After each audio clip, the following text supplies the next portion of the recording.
Juste au niveau de la participation, le rassemblement et cette concentration, ce croisement entre joueurs locaux et ceux qui évoluent à l'étranger, quelle idée vous vous êtes fait? C'est ça ce qu'on a fait comme positif.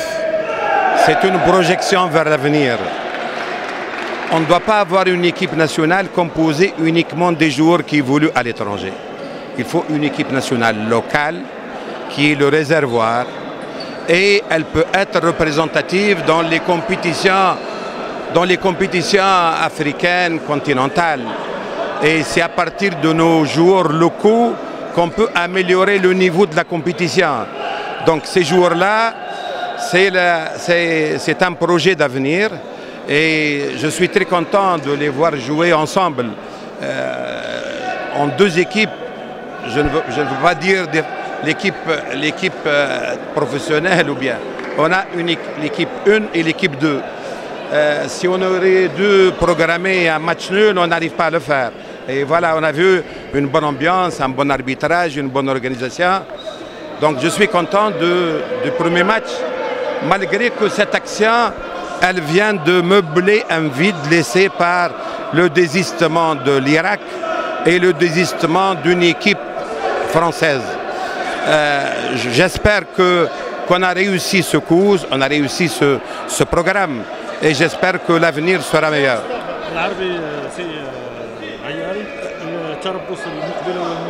التربص المقبل هو انطلاقا من شهر ديسمبر بعد ما نكملوا الجولة التاسعة. فما تربص في المحليين من 19 إلى 24 بالمحليين، ومن 26 إلى 30 بكل اللاعبين محليين واللاعبين اللي يلعبوا خارج أرض الوطن. وبعد من 2 في الشهر 1 جانفي، شهر جانفي، باش تكون عندنا تربص في صربيا،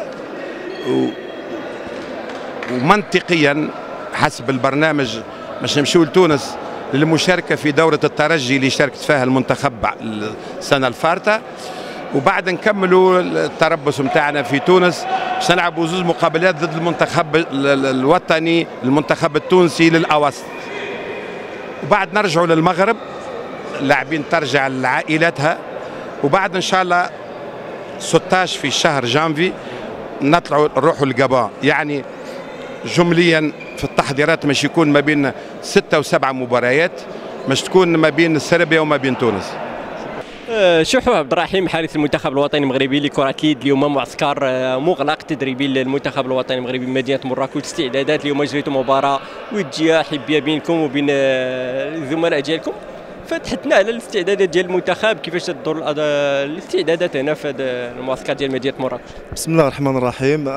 كنا هذا التربوس الثاني اللي سندخلوا له هنايا في مدينه مراكش. كان التربوس الاول هذه واحد الاسبوعين اللي كان في معهد مولاي رشيد. كانت نظره عن المدرب انه تيختار العناصر، كانت تشكيله موسعه.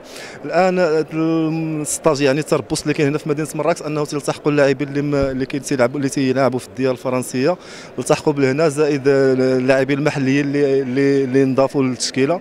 الحمد لله الرحمن الرحيم، المعسكر تيدوز في احسن الظروف تحت الاطار الوطني الجديد السيد العياري. كيشتو مقابله، كانت مقابله واخا تنقولوا كي غادي نقولوا ما غاديش يمكن لي نقولها، ولكن كي كانت مقابله متكافئه، كانت مقابله شيقه. ان شاء الله الرحمن الرحيم نتمناو ان هذه الاستعدادات هذه انها تكون موفقه هذه السنه هذه، وان ما نبقاوش نمشيو لبطولات افريقيا من اجل المشاركه. نتمناو ان شاء الله الرحمن الرحيم ان هذا العام هذا تحت الاطار الوطني والسي العياري والاطار التقني انه ان شاء الله الرحمن الرحيم نلعبوا شي ادوار في البطوله الافريقيه، لما لا ان شاء الله الرحمن الرحيم. الحسن بالإمام المحترف المغربي بالديار الفرنسيه واللاعب السابق لكوكب مراكش، اليوم تنحضروا معكم المعسكر المغلق، المعسكر التدريبي ديال المنتخب الوطني لكره اليد هنا بمدينه مراكش. الحسن تحدثنا كيفاش الاجواء داخل المنتخب، كيفاش الاستعدادات تتمر رفقه الاطار الوطني الجديد التونسي السيد عياري؟ الحمد لله داز ستاج مزيان. الدراري لي لوكو داروا ستاج واحد 3 جوغ قبل منا، وحنا دابا ما جات في لي دات انترناسيونال جينا حتى حنايا وباش ياخذ فكره على اللعابه اللي كاينين على برا واللعابه، وباش يقارن اللعابه اللي كاينين في المغرب ويشوف هو اللعابه اللي غياخذ معاه الشامبيون دافريك، حيت كاين الشامبيون دافريك في الكابون. وان شاء الله غيكونوا ستاجات اخرين في ديسمبر وان شاء الله نديرو ان بون باركور في لا كوب دافريك. كيفاش شفتي الاستعدادات والاجواء داخل في الجروب؟ الاستعدادات مزيانين، الدراري ما كاينش فرق بين لي لوكو لي جوا برو. الحمد لله توجور اون امبيونس، كنضحكوا تجي لونطريمون كنكونوا سيريو، وافيك لو كوس العياري اللي عنده ليكسبيريونس اللي معروف تبارك الله ان شاء الله جا باش يعاوننا باش يعاون الدراري كاملين ويدير ليكيب ناسيونال ديال لي كادي جونيور بالترافاي مع كل شيء وليكيب ناسيونال سينيور اوسي.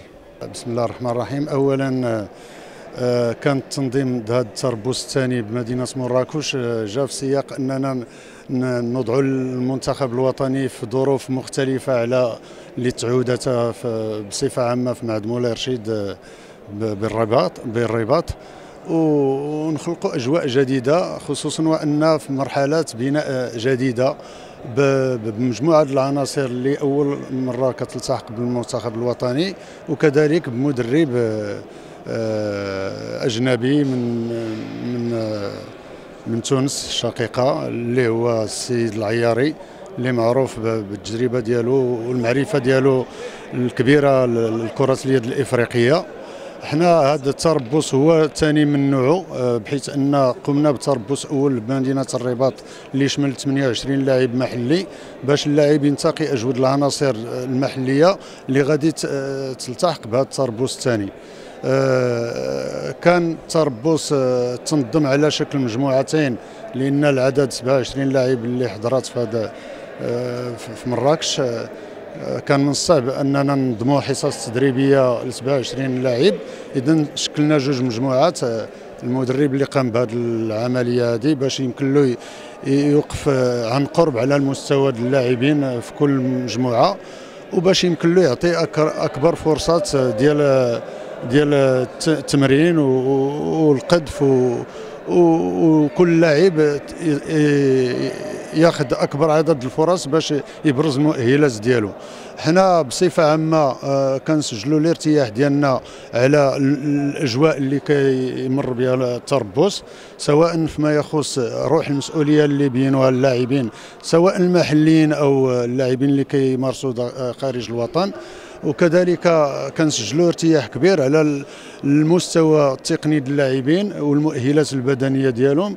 لاحظنا ان مجموعه العناصر الوطنيه اللي سبق لها شاركت في بطولات افريقيا في مصر في 2016 ان في هذه السنه بينت انها طورت الاداء التقني ديالها والمستوى البدني، وبالتالي احنا يعني عندنا جميع المؤشرات اللي كتجعلنا نامنوا باننا عندنا حظوظ اوفر اننا نشتغلوا احسن ونطوروا المستوى ديالنا.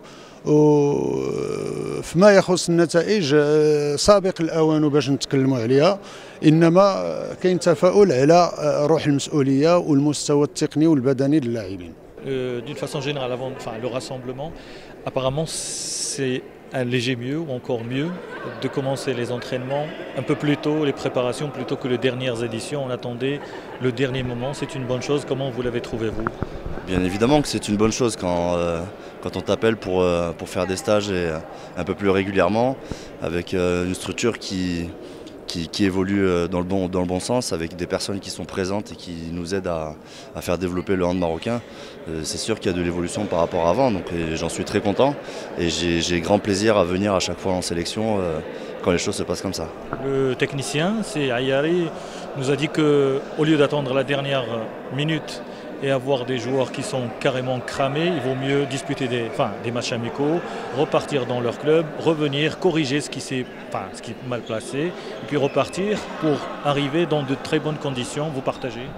C'est ce que font toutes les grandes nations, voire même les nations un peu en dessous. On voit bien que la Tunisie, l'Égypte, voire même l'Algérie maintenant s'organisent pour faire des stages en amont pour justement, comme vous dites, gommer les imperfections et arriver prêt pour la Coupe d'Afrique.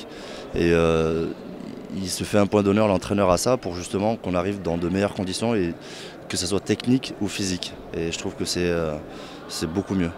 Un rassemblement, un mélange de joueurs évoluant à l'étranger, d'autres locaux, vous y adhérez? Complètement, ça fait une alchimie qui, comme on l'a vu ce soir, qui est plutôt pas mal. Donc on a vu que les locaux, entre guillemets, j'aime pas trop ce mot-là parce que À partir du moment où on porte le maillot du Maroc, il n'y a plus de locaux et il n'y a plus de joueurs qui sont en France. Pour moi, c'est l'équipe du Maroc.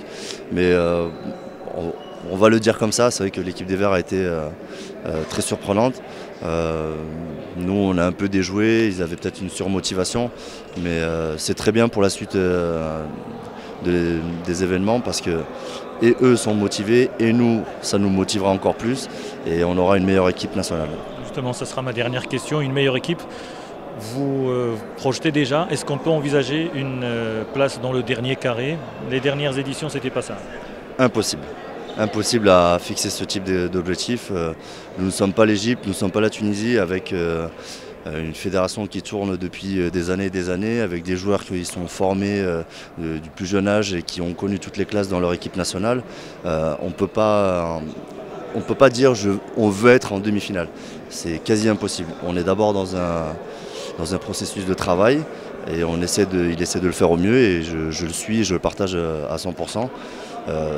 Maintenant, voilà, essayer de jouer le mieux possible. Il nous reste encore un stage fin décembre et début janvier, donc on verra à ce moment-là où on en sera techniquement et physiquement.